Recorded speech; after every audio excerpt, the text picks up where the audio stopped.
And closing remarks by our distinguished chair, presentations by or addresses by all our eminent speakers for maximum 10 minutes each, and we shall have question and answers in the end if the time permits. But before I hand over to our chairperson, I have the privilege of introducing him. Mr. N. Kishore Narang is the founder, mentor, principal design strategist and architect, Narnix Technolabs Private Limited, is a technology philanthropist, ethicist, innovation, standardization, and sustainability evangelist. He is a technology advisor, mentor, design strategist, and architect in electronics and ICT with over 45 years of professional experience in education, research, design, and consulting, running an independent design house, Narnix, since the year 1981. Hardcore research and design development experience in solutions, systems, products, hardware, software, and firmware across diverse technology and application domains, proactively contributing to IEC, ISO, ITU, IEEE, and BIS, along with various industry consortia and leading many diverse international standards, projects, and committees. So, ladies and gentlemen, once again, warmly welcoming our distinguished chair and our eminent speaker. I hand over to our chairperson to kindly carry forward the proceedings of this session, beginning with his opening remarks. Over to you, sir.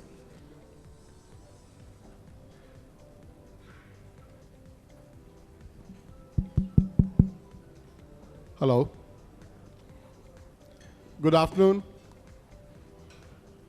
I think this is one of the most difficult sessions, and I think the topic is also so boring, ethics and governance. I don't know why it was placed like this, but I think what I'll do is I'll try to give you some kind of a shock therapy to wake you up before you start feeling drowsy, and then that's why let me get up and show you something maybe that will raise your interest in this topic before I set the context. Yeah.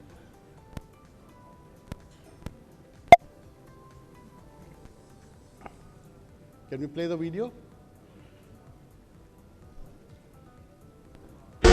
We have something much bigger. Kids probably have one of these, right? Not quite. Hell of a pilot. No. That skill is all AI. It's flying itself. Its processor can react 100 times faster than a human.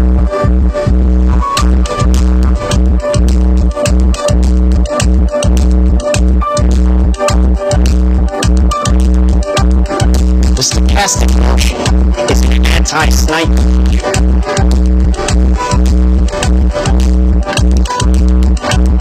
Just like any mobile device these days, it has cameras and sensors, and just like your phones and social media apps, it does facial recognition.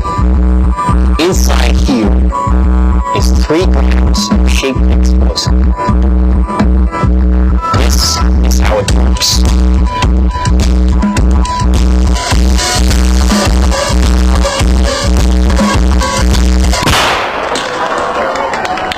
Did you see that? That little bang is enough to penetrate the skull and destroy the contents.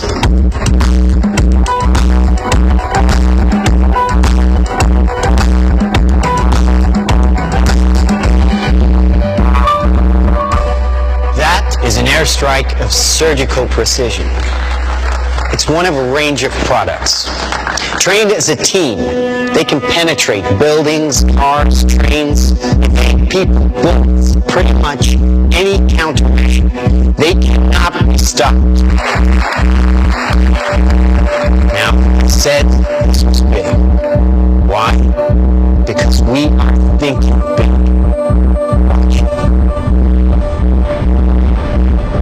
$25 million order now buys this. Enough to kill half a city. The bad half. Nuclear is obsolete. Take out your entire enemy virtually risk-free. Just characterize him, release the swarm, rest easy.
This short film is more than just speculation.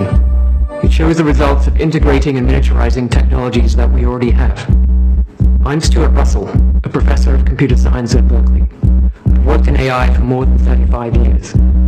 Its potential to benefit humanity is enormous, even in defense. But allowing machines to choose to kill humans will be devastating to our security and freedom.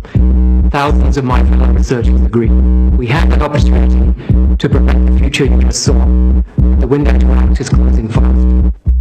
I'm sorry, Dave. I'm afraid I can't do that. So you saw? Are you awake now? So you can see the kind of implications we have when we talk about ethics. This is one of maybe the extreme one, but by the way, it's not far from reality. Okay, it is not. This was a simulation, but it can happen to anything. But coming back to the basic topic of AI, it was a concept which was originally sounded like something like a science fiction movie.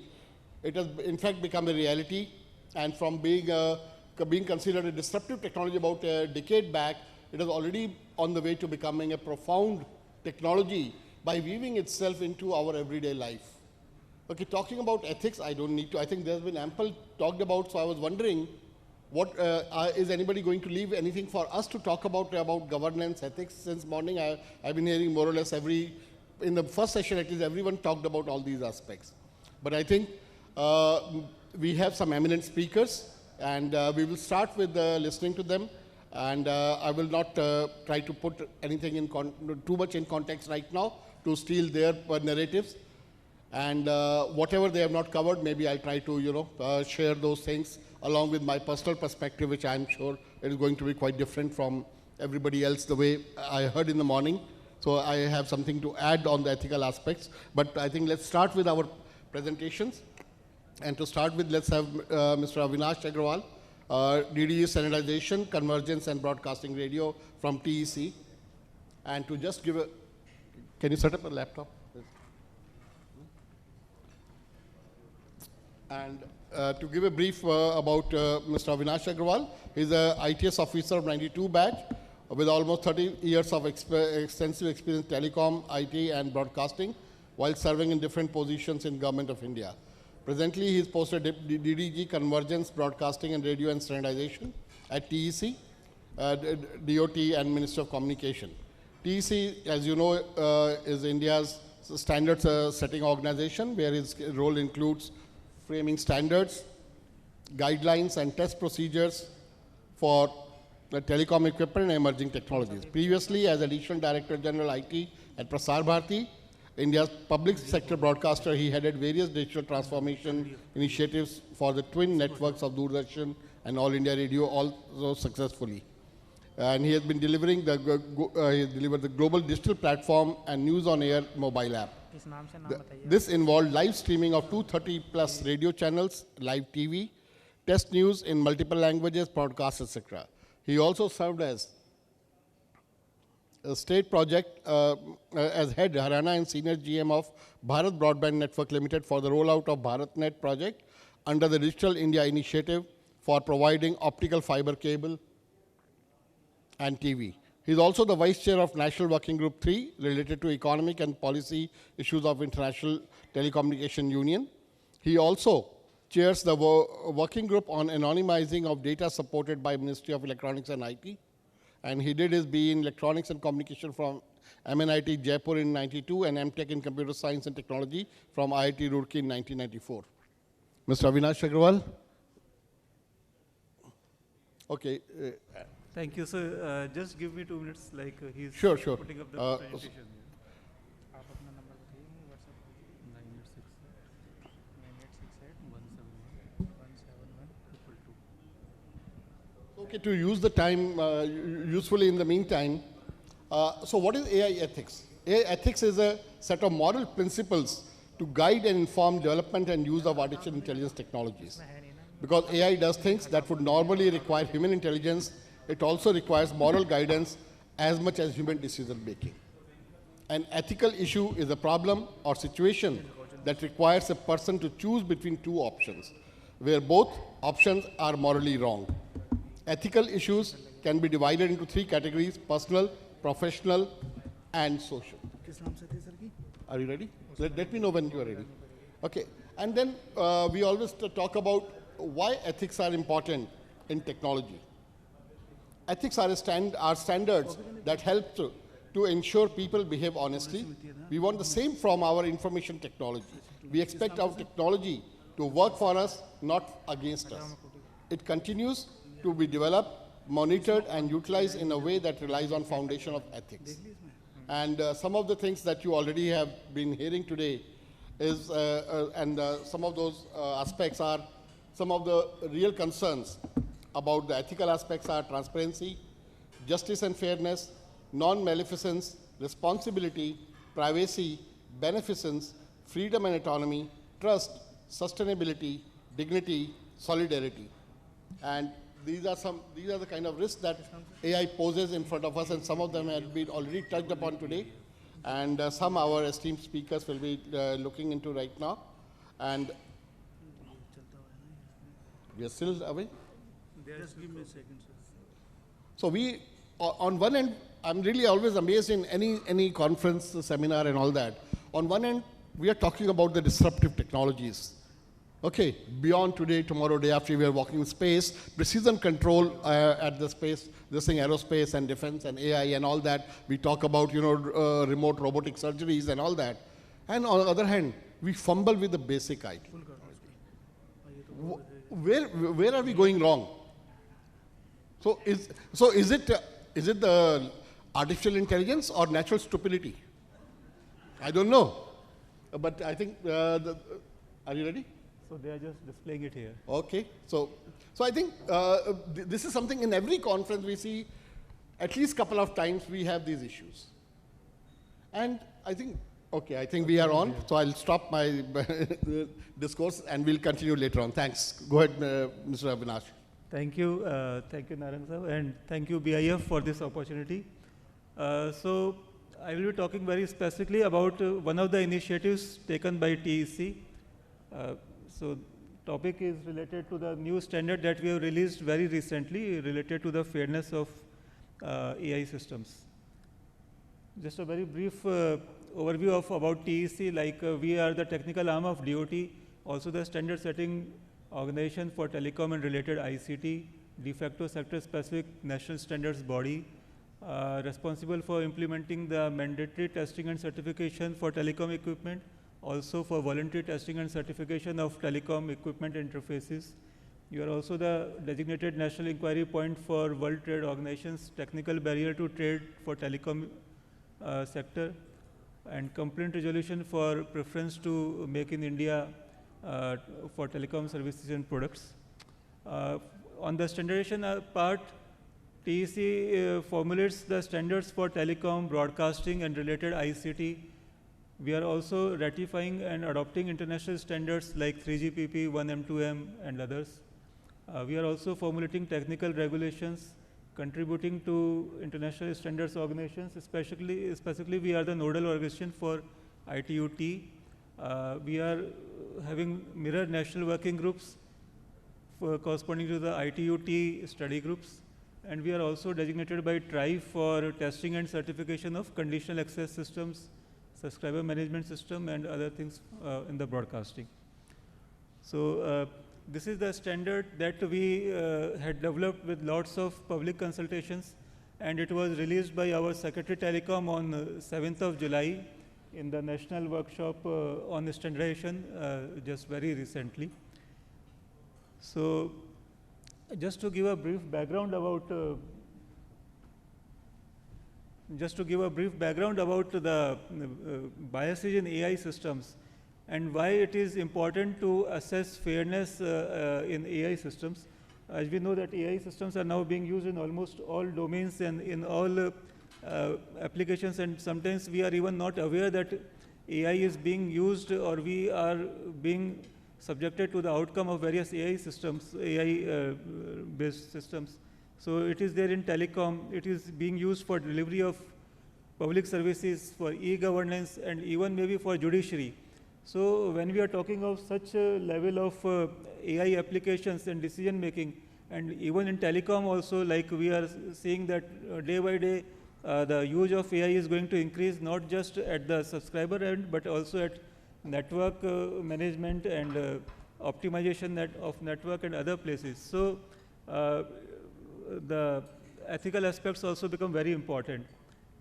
The AI systems would learn from training data sets. They could be real life data or synthetic data, and then they also keep learning from their experiences. So the biases could creep in when we are using imperfect data sets for training, or when the algorithms are being used, so the biases of the developers could also be present. Then if the usage is not proper or it is skewed, then during the usage also the systems would learn from the data which has been generated while the usage, and so that would also be one of the sources of biases. And when we talk of biases, we are normally thinking of the demographic attributes like age, gender, race, and others. So these are very important, but then there are other attributes also, maybe like if we are talking of some real-time system or some automated system, then perhaps parameters like temperature, time also could be there, which could be protected attributes. So it is not just an ethical issue, it could be a legal and social aspect also, like if we are talking of public delivery of services or judiciary using it, then it is legally required to be fair and just. Similarly, it has social implications also. Just to give a glimpse of the policy framework, so we have this National Digital Communication Policy of 2018, which specifically mentions about AI and about leveraging AI and big data for a lot of things. And in this clause 2.3, it specifically mentions for creating a framework for testing and certification of new products and services. So the NDCP covers this, and of course, Niti Aayog already had this national strategy for artificial intelligence, which was released in 2018. And then we also have the approach document part 1 and then the part 2. So the focus is always on responsible AI, creating frameworks, promotion of responsible AI practices, and AI for all. So taking a cue from these two policies and based on feedback we received, we have developed the standards. So this is exactly what we have done and what we propose to do. One is to fill the gap regarding fairness assessment of AI systems, to facilitate startups and MSMEs, implement the mandate of NDCP, and complement the Niti Aayog's national strategy for AI. For the three parts that have been mentioned, first part we have done, framing a standard for assessing and rating AI systems for fairness. Now the next two activities are in the pipeline, which is like assessing data-driven AI systems for fairness and bias on a voluntary basis, and also issuing fairness certification or rating as a benchmark of fairness, again on a voluntary basis. So in TEC we follow a very exhaustive consultative process, and this particular standard took almost 1.5 years to develop. We started with a research paper, then public consultations, held 2 rounds of open house sessions, again public consultations, Then we constituted a working group which had experts from the industry, academia. Our chair was a very experienced person who was dealing with AI fairness only, and the academia also were there who were specifically dealing with not just AI but fairness in AI. So the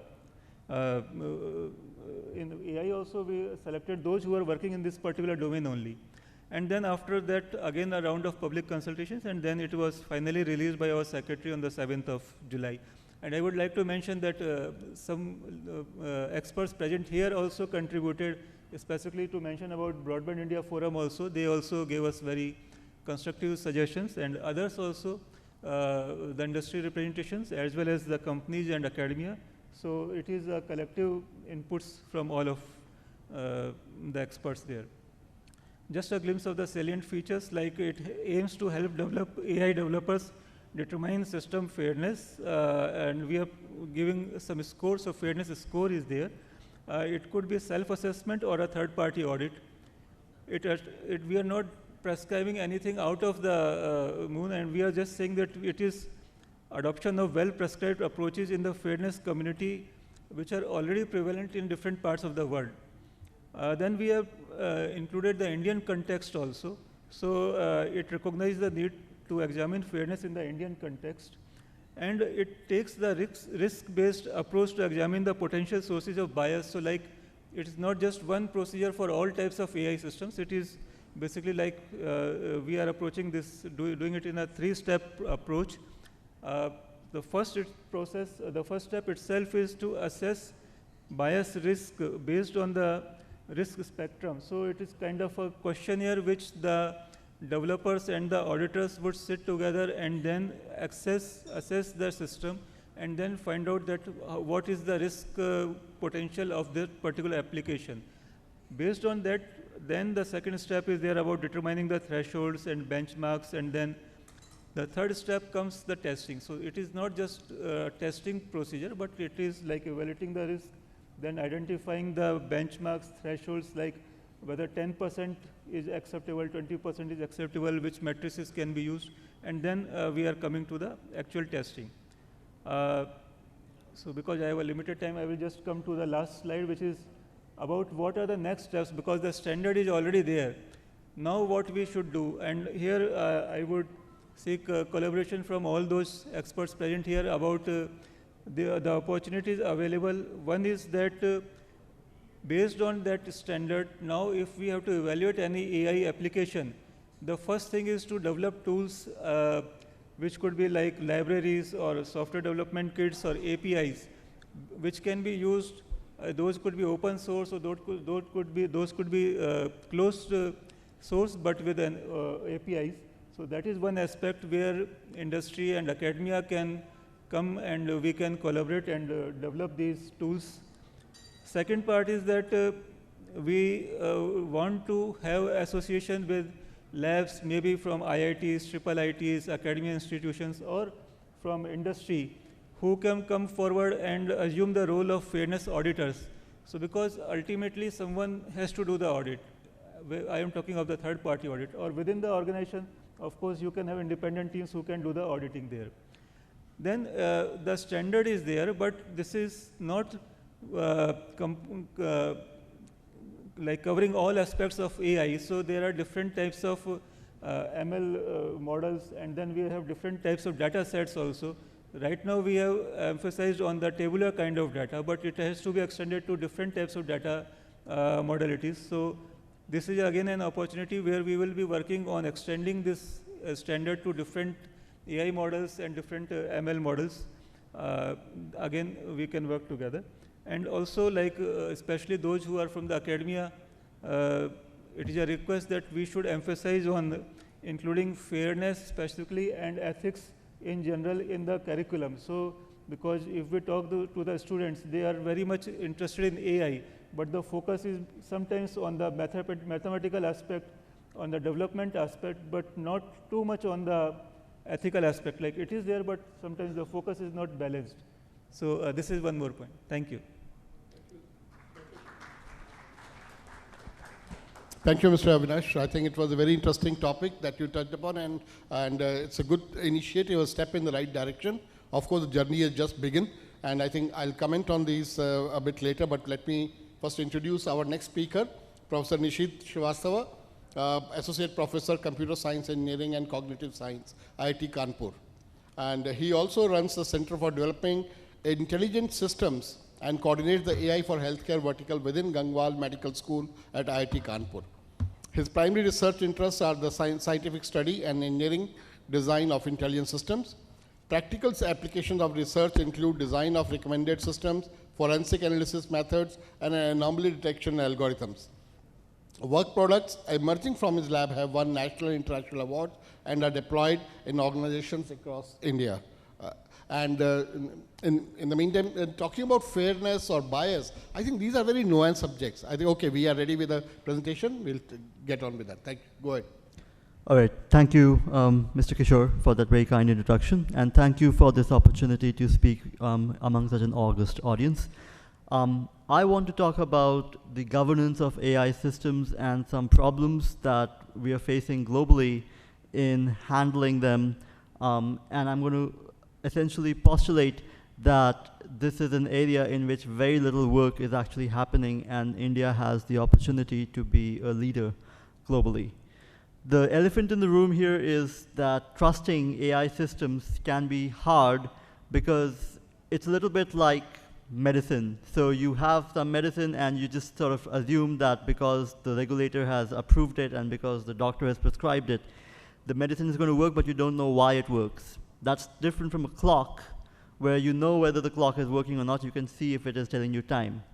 So in some situations, trusting AI systems can be hard, particularly when you think of AI as software. So sometimes it is very much like software when it's simple, but sometimes it can be complex, and particularly in modern AI systems, it can be very complex and not interpretable. And so how you do governance around such systems is an open area. There are also some fairly catastrophic failure examples of complex AI systems that have passed through multiple standardization and regulatory processes, and they still end up falling down and falling down badly. So one of the examples that I love to show is the instance of Epic Systems. This is the largest EHR, electronic health records provider in the United States. They serve literally hundreds of hospitals in the US. And what they found was they had this algorithm to predict sepsis. It was working beautifully in their testing. They deployed it countrywide, and it turned out that it actually works about as well as flipping a coin, in fact, even worse. The problem is that nobody realized at the time of testing that one of the primary predictors of sepsis that they were using was prescription of antibiotics, but this is a lagging indicator of sepsis. When a doctor is prescribing antibiotics in an inpatient setting, it is typically because they expect that the patient already has sepsis. And so they had low positive predicted value in real world settings, and then there was lots of embarrassment. They had to take the product off the market. So this is one example of a failure mode that is very common in modern AI systems: data leakage. Some data enters into the training data that should not be in there, and nobody notices because nobody has the technical expertise at the governance stage to flag that distinction. Another important failure mode is improper verification. This is a concept that's a little bit philosophical, but this example should sort of point this out very easily. This algorithm Compass, it's developed by this correctional systems company called Northpoint. It's used across the US, and it uses a mix of data points to build a recidivism risk model that says, is this person likely to be committing a crime if you release him on bail? And then this is used to make bail or jail decisions in some states in the US correction system. When this model is validated externally, it turns out that it's about as good as you recruit random Joe Schmo off the internet and you get them together and you show them these offenders' profiles and you say, are they likely to reoffend or not? This has about the same accuracy. About 2/3 of the time, it tells you correctly they will reoffend or they will not reoffend. So what is the problem here? The problem here, the basic problem here is that people and institutions are hiding the complexity underlying real-life decision-making under the shiny patina of an algorithm. This is something that happens everywhere that I look in this country. So bureaucrats, technocrats, academicians, oh, the human is biased, so we'll stick an algorithm in there which will regurgitate what the human was doing, but because an algorithm is doing it, now it is objective. It's not objective. You're just automating the bias. So the basic point here is that algorithms cannot reduce uncertainty in settings wherein humans themselves are uncertain. Yes, here's a 24-year-old black man, and he has a history of prior convictions for smoking marijuana. Will he commit a crime? How can you say? There's many other factors here that we cannot take into account, that the algorithm is not taking into account, so there's always this subjectivity, and you can't paint an AI face on top of that subjectivity and say that you've done something that's actually valuable. So the issue here is you have examples of AI systems that are misbehaving. These are systems that are not being developed and offered by fly-off-the-wall startups or shady operators. These are excellent, very well-run companies with excellent quality assurance and risk management departments. They follow all the relevant standards. So how does this happen? So you can say, well, what you could do is you could describe the model, let's say the sepsis model or the bail model. So, but then the company says, oh, but this will violate our IPR. The model is the secret sauce. If we reveal the model, anybody can replicate this, right? So now, let's say that there's an industry standard that standardizes model descriptions for a particular class of models. Let's say that, for example, the EU AI Act, the draft of which is now in public circulation, it says you have some high-risk systems for which a certain set of regulations may apply. So let's say you do that. Now, Epic can choose to follow this standard.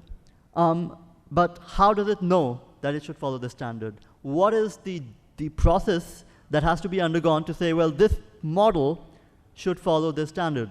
And similarly, how does a regulator require vendors? On what basis will that regulator require models to follow that standard? This is information that is currently missing.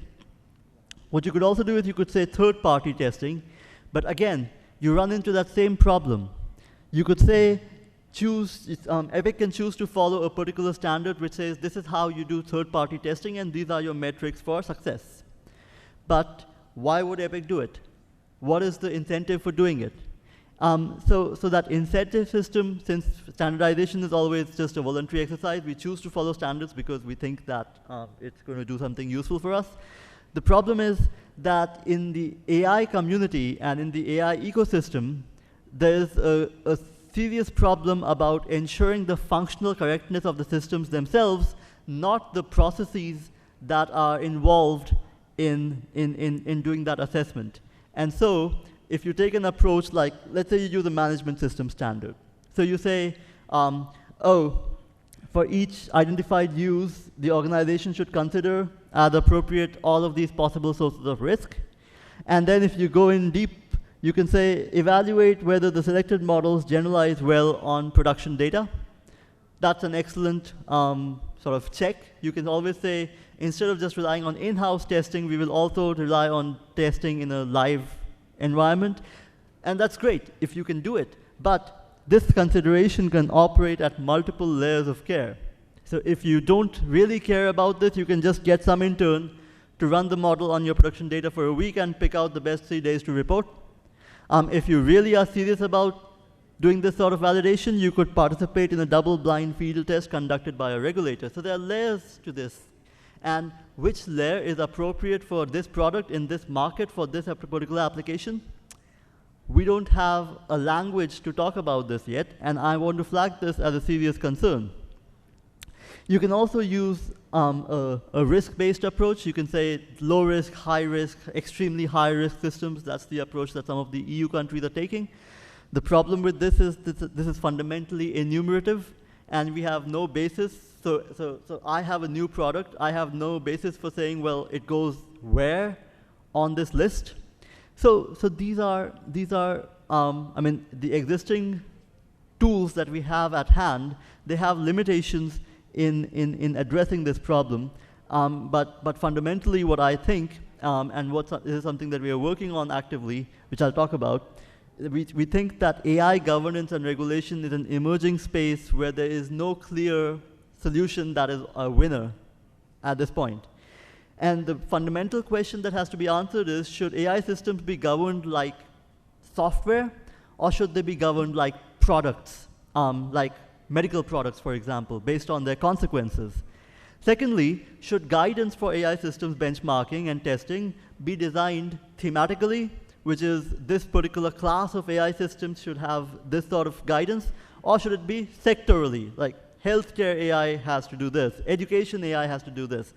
These are questions that are being debated, and should normative standards, once they come out, should they be adopted aggressively or conservatively? Historically, in the software industry, standards are always adopted conservatively because they themselves evolve over time to meet the industry requirements.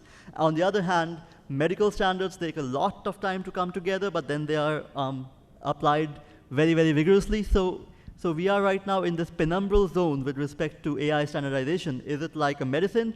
Is it like a piece of code? And we have to navigate our way through this to reach a point of clarity. And so these are the questions that we at IIT Kanpur are engaging with. I was very happy to hear that TEC is working on standardization of AI, and they want IITs to be doing testing for them, because we are doing this testing. So the Center for Developing Intelligent Systems, we have audited multiple AI applications, keeping many of these considerations in mind.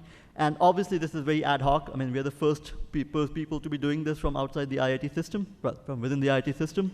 But hopefully as time passes by and we collaborate with a bunch of you, this will evolve into a setting where we have some regulatory framework that does not curtail innovation, but that improves the trustworthiness of AI systems so that India can be a leader in AI in the next decade. Thank you. Thank you, Professor Nishit.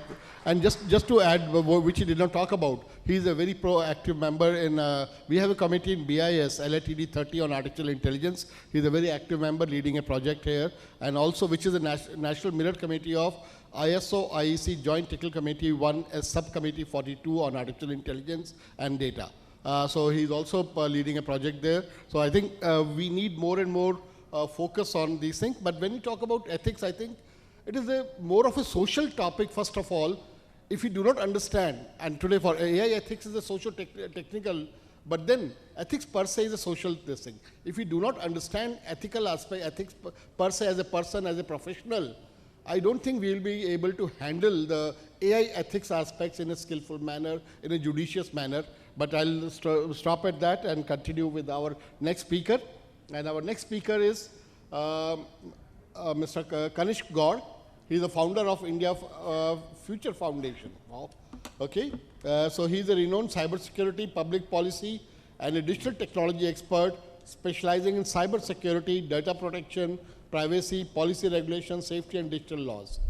He's a host and tech commentator on leading news channel. He regularly writes for India's top news journals, the Economic Times, the Financial Express, Business Standard, and the print.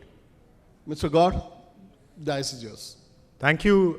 Very good afternoon, ladies and gentlemen. We had two fantastic rounds of presentations from esteemed panelists where they gave frameworks and data and science on what should be done on the governance and ethics of AI. Right? Before we go there, I'll highlight that I am trying to bring about a point which is from the industry today. What are some of the challenges that we face? And Professor hails from one of the IITs, IIT Kanpur, right, sir? So I had an interesting meeting with one of the professors from IIT. He was teaching a class of students who were completing their research. And he told me that among the 60 students who he taught and were supposed to submit their research, 48 of them failed. You know why 48 of them failed? Any guesses here? Why 48 students failed out of 60? Sorry? No, not same kind of answer. Any other guesses? Yes. Can we have applause for that gentleman there? So 48 students were caught using ChatGPT, right? So today all the academic research which is happening in institutions of eminence and other private institutions is thanks to ChatGPT. Anyone has tried using ChatGPT in this room? Wow, so many hands, wow. And anyone tried using the paid model of ChatGPT, GPT-4? We are a little conservative when it comes to spending money. So I saw only 5 hands. Okay, so I'm the 6th person. I use the paid version, and a lot of times I use the paid version to learn more about GPT-4. It's an interesting tool, right? So one of the biggest things that I've learned with GPT-4 is that it can create biases. If you are a person who is doing research, it can lead you to an argument, an implication which can be completely misleading. It won't even know how to analyze certain characters. So when you start using some of these tools, you have to literally teach them like you teach kids, or you have pets at home, you have to teach them like, dogs or cats. Otherwise, they will give you outputs which can put your job at risk. I know of people who are financial planners, I know of people who are investment bankers who are risking big money because today, instead of relying on their team, they are trying to use GPT-4, right? What is the other competitor of ChatGPT? Anyone tried using Bard? Okay, people have started using Bard as well. Now, have you ever thought where your data goes when you use a ChatGPT or Bard? Who has access to this data? OpenAI. And why are they giving you this free of cost? What is in it for them? Right? Earlier, they were just checking your emails, your searches, your audio. But today, you are intentionally giving away all your privileged private information to Bard or to GPT-4 or ChatGPT. What does it entail for you? How is it, how you are helping these companies and how you are helping AI? Anyone? Anyone?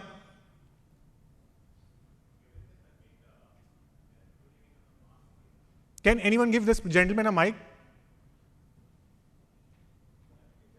Yeah, if you can get a mic, that will be fantastic.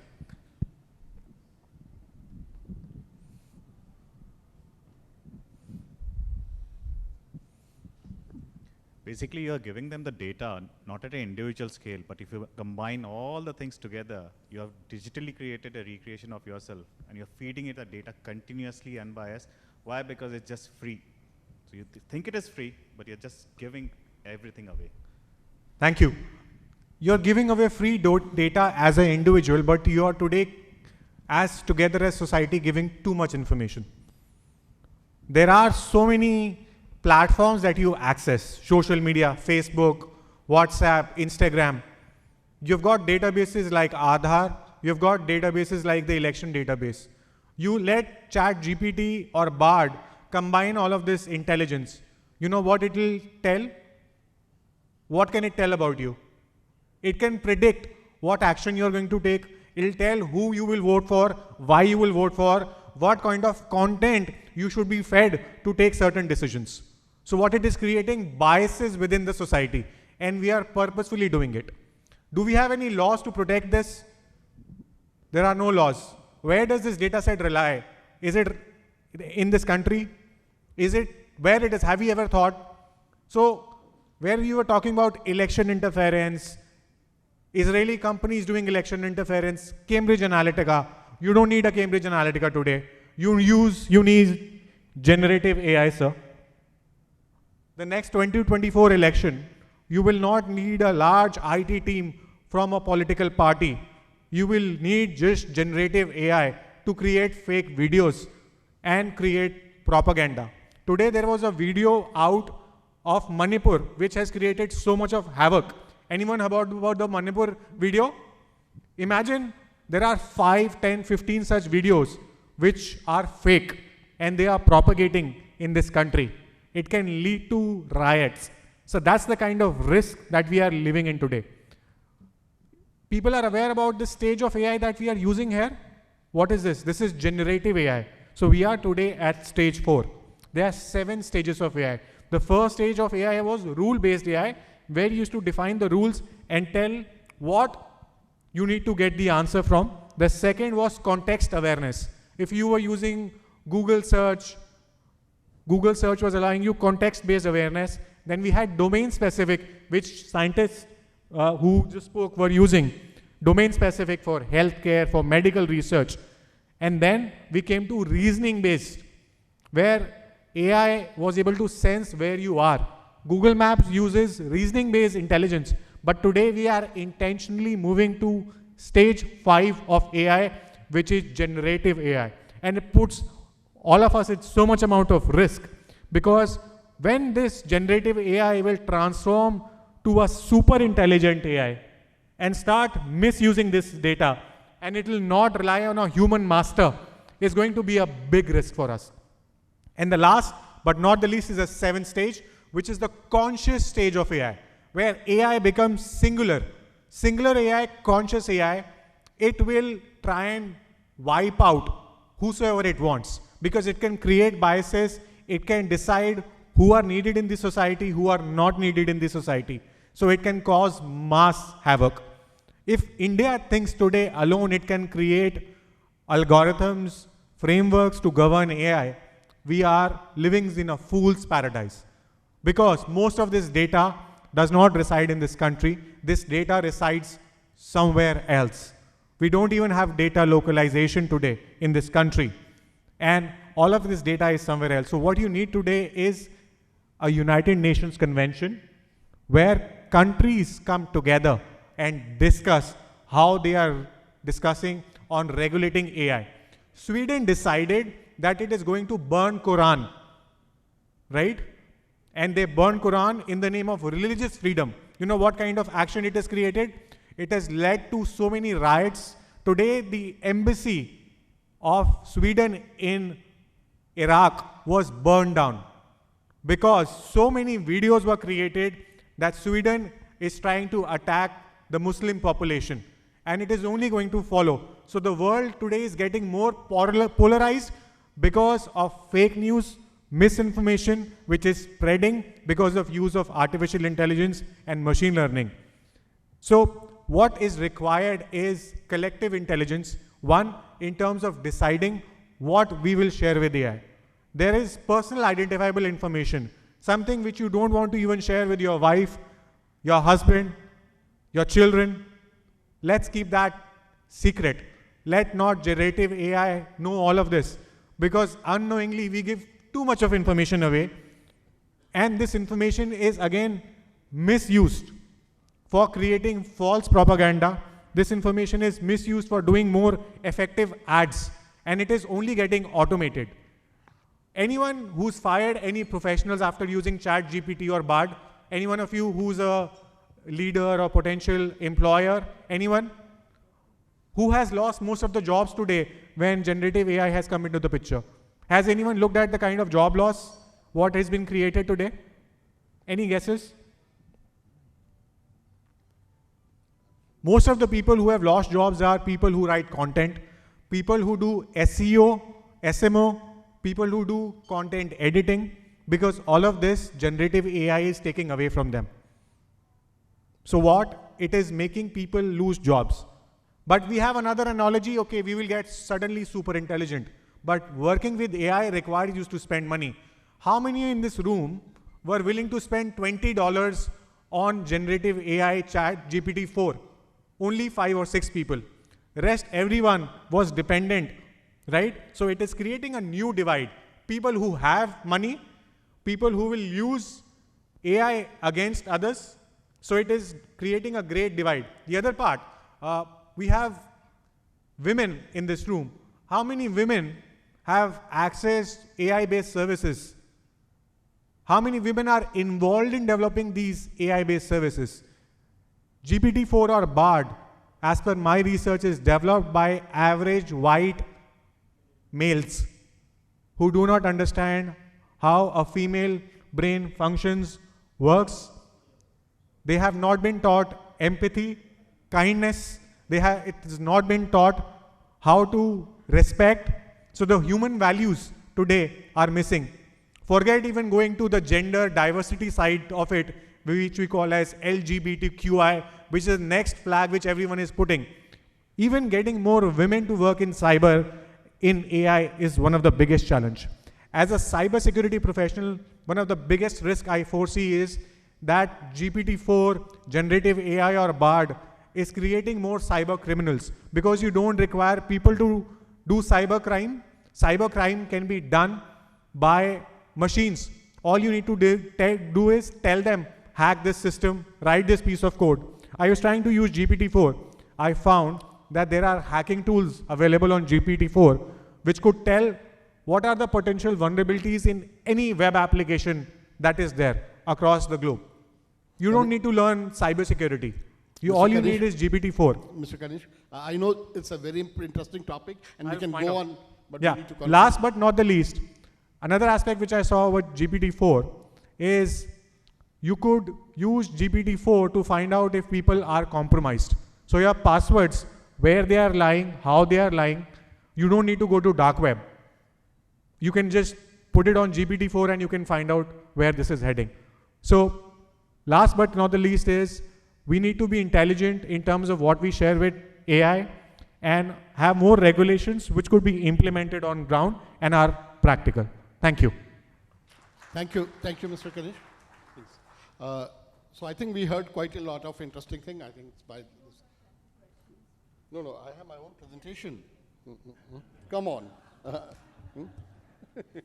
I hope you will not deprive me of that. Just sharing. Anyway, so I think we can keep it. So till I set up my. You want me to help you? On the video cable right there. This is laptop, right? Yeah. Here. It's okay. I was looking for the cable. Okay, so I think we have heard quite a lot of things about this thing, but one thing is which I was talking about. It is first a social issue. Are we sensitive enough? Are we mature enough? Are we objective enough to appreciate what are the ethics? And again, it's a very nuanced subject, because it changes with context, with use case, with person, with the geographical location, and any context changes, your ethical nuances change. So how do you deal with, in such a complex scenario, nuanced scenario, with this kind of a topic?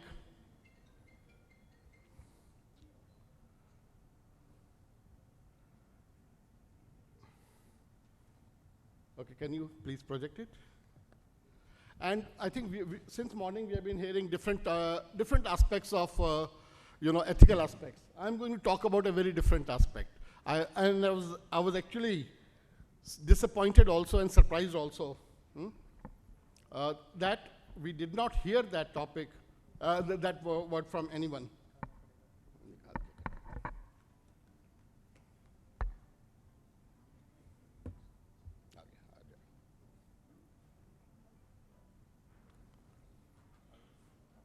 And the topic is sustainability. And so the thought is AI the new plastic? And why I'm calling it a plastic is very, very simple. You know, half a century back, when plastic came, we embraced it like anything, isn't it? It was so useful, so cheap, we could use it, plastic for pipes, strong and light and flexible, and what all. We could create anything out of plastic, and we embraced it. But half a century later, where do we stand? This is where we stand in context of plastic. We have about 8.3 billion of plastic this thing generated, out of which 6.8 billion is a plastic waste. Okay, out of which only 9% has been safely recycled, about 20% has been safely disposed, incinerated or something. The rest is all floating on our planet, in marine system, in our earth, maybe, you can say, dug into into the earth or whatever. And my concern is that all this AI, is it not leading the same way? And why, you will say why? Because the kind of ecological impact it is having, and what it is having, this is where it is going to lead if we do not stop our AI over-enthusiasm and over-hype in next 50 years. What is it? You see the planet burning with data overload. And why it is coming? It is coming from the kind of compute we have to use to leverage AI anywhere. And that takes me back to the evolution that we never expected. Is this the evolution we expected? No. But this is where we are today. The way we are, the more we are growing, the more we are hurting the planet, the greenery, the ecological biosphere, and all that. And incidentally, nature no longer runs the earth. We, the human species, does it. And unfortunately, climate is not politically strong enough to fight the carbon itself. And that brings us to a moot question, future of life on earth and particularly of mankind. Why? Because we have seen in the last couple of centuries, all these technologies, have, of course, they have helped us a lot of this thing, but they have also brought us to this situation that we see today as all this environmental and other problems that we see. And a lot of people even think we are at a point of no return. But technology has created problems. It has solutions also. But are we cognizant about that solution? What kind of solution, what kind of thought process do we need? And that's what it is all about. And now we talk about digital transformation. Everywhere we are going digital. What is the digital transformation all about? If you really ask me, so this is all about 3 classes of transformation: improvement of infrastructure, addition of digital layer, and last but not the least, business process transformation. But what it is all about? The sustainability is actually the true destination. And resilience is the core characteristics of this digital transformation. Smart is merely an accelerator. We always get hyped with smart this, smart that, smart city, smart manufacturing, smart everything. And standards are the chromosomes of digital infrastructure. And when we say standards are not only technical standards, they are also about these ethical aspects, these governance documents, guidance, and all that. And then normally people associate digital transformation with IT and OT integration. No. We have network technologies which have evolved into very such complexity and evolution maturity that they need due understanding of them. And then IoT, everywhere. It adds a new layer of consumer interface and all that, but then also it adds a lot of vulnerability surface attack area into the core infrastructure. And the latest WizKit on the block, AI. Whenever we talk about or consider digital transformation in any paradigm, any domain, we need to look at all these 5 as a collective group of things which are influence and need to have a right kind of a strategy for digital transformation. So what it is all about? Is it a technology? No. It is not a technology. It's a complex paradigm with domain-specific implications because we are living in an ephemeral world and things are changing every day. And these are the disruptive technologies which we are banking on and very happily relying on for our digital transformation in the new era. We are talking about digital twin. We are talking about metaverse. What are they going to use? They are all going to use the big compute power. And my submission is to the House is, let us learn from our past mistake. Otherwise, history always repeats itself. Past failures have shown us this. This is the ozone layer filling, the gap going in this thing. Are we going to make the similar mistakes in the new disruptive technologies? Hopefully not. Sustainability has to become an embedded ethical value. I'm not going through this. I'll share this slide deck you can go through. But interestingly, when we talk about ethical aspects about AI, sustainability is at the lowest level. There's hardly any work done in that. And this is what attracted me 2 years back to work on this topic. And I did a lot of research. And when I started researching, I saw there was some work in nooks and corners happening. And a lot of work has been already done now in the last couple of years, measuring AI carbon footprint and all that. And you also heard that Google rejected the stochastic Parrot findings, even fired the co-author, Gabru. And then a lot of things happened. And there's major pushback from industry on factual claims on particularly sustainability aspects. And this is something which we need to look at. This is some quick figures, and these graphics you can collect it from the internet. But I'm just showing you the kind of resource energy intensity of AI and on different benchmarks. Let's talk about GPT-3. Since morning, I've been hearing about it. So I just did something in the morning sitting right here. About 240 tons equivalent of 136 return flights from New York and to Paris. If you use it to send 1 million emails per month for a year, if you just use ChatGPT-3 for only this purpose. looking at otherwise generic GPT-3 that we are using from this thing, if it is a 1.4 kg of CO2 equivalent carbon emission from one GPU, and since GPT-3 estimate about 30,000 GPUs, it's a 1.4 into 30,000 is equal to 4.32 tons of CO2 for 24 hours. And in last 240 days since GPT-3 was launched, it has already created a catastrophe of 1,000 tons of carbon emission, extra emission, which was not needed by our planet, by the society, along with all other implications that people have been talking about. Is it a funny thing? No. So the question is AI for sustainability or sustainable AI? What is more important? What do we look at in a more basic manner? It is something like riding the AI tiger. What we need to tame the tiger. But once we start riding, will we ever be able to tame the tiger? And we are talking about governance, ethical this thing. Will we be able to do it? Yes, we can do, but it is going to be an uphill task because we are already late for this journey. Okay, I'm not going to all this, but there are a lot of discussions going on green AI and red AI, energy accuracy versus efficiency. And this is something very interesting. The work has been done, a lot of work has been done. This is in Rice University, there was some very interesting work in supercomputing context, inexact computing. This was basically about, you can save the energy if you're willing to compromise on a little bit of unnecessary accuracy, because we go for too much of exactness. Do we need that much exactness in every use case? We don't. If we do not, can we compromise on a little bit of our accuracy, go a little inexact, and save much more energy? And this is the same kind of paradigm we need to apply to this, and all about, a lot of talk about sustainability, but what is happening? I think I heard a slide in the morning about SDGs.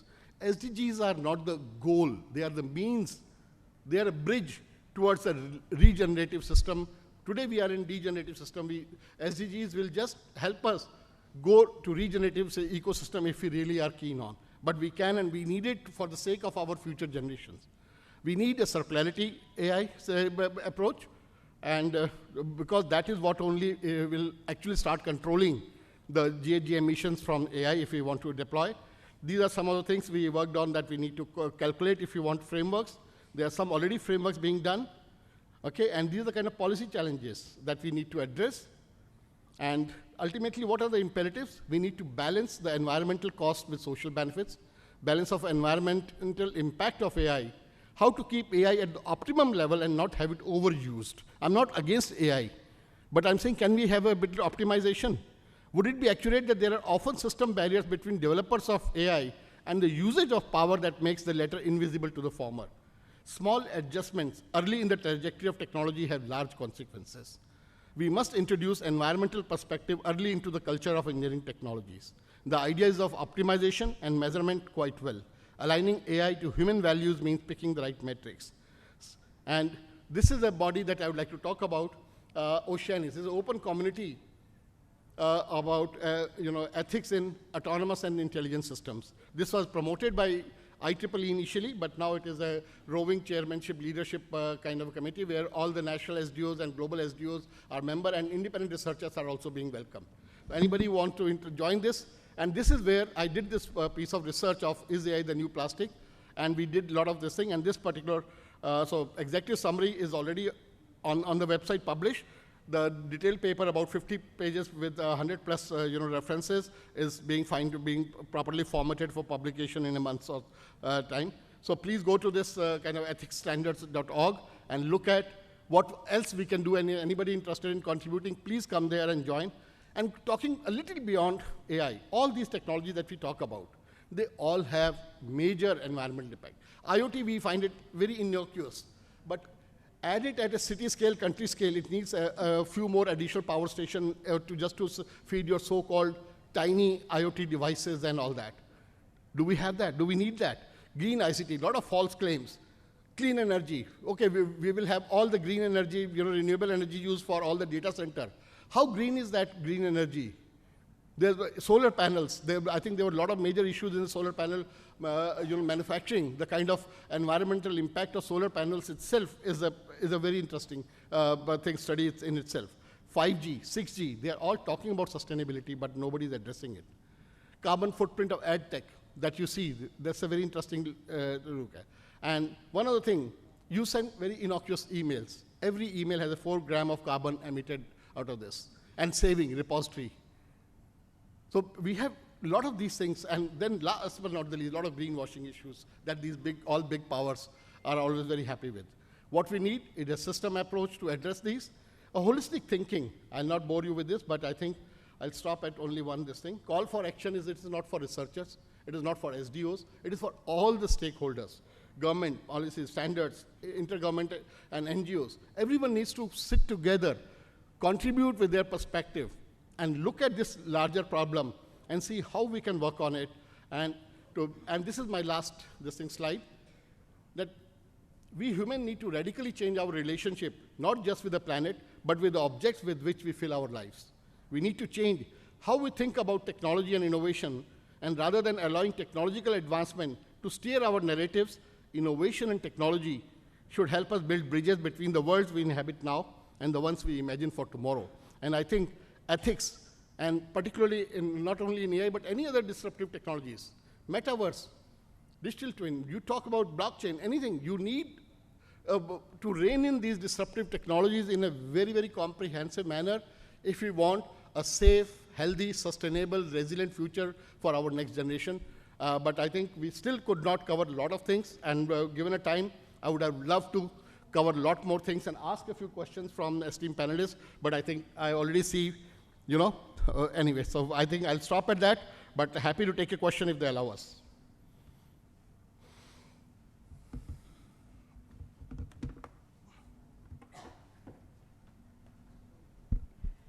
Thank you very much indeed, ladies and gentlemen. We wish we could let the session go on and on. It was very interesting with some very eye-opening presentations, addresses by all our eminent speakers, but unfortunately we do not even have time for question and answers. And I would request our chair, Mr. N. Kishore Narangji, to kindly do the honors of presenting mementos to all our eminent speakers on behalf of the organizers. As a token of gratitude and appreciation, we present to Shri Avinash Agarwal, DDG Standardization and Convergence and Broadcasting Radio TEC Department of Telecommunications.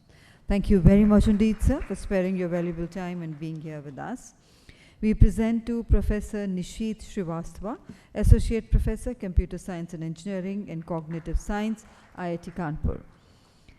We present to Mr. Karnesh Gaur, Founder, India Future Foundation. Thank you. And may I invite Dr. Shiv, Principal Advisor, BIF, to kindly do the honors of presenting a token of gratitude and appreciation to our chair, Mr. N. Kishore Narang.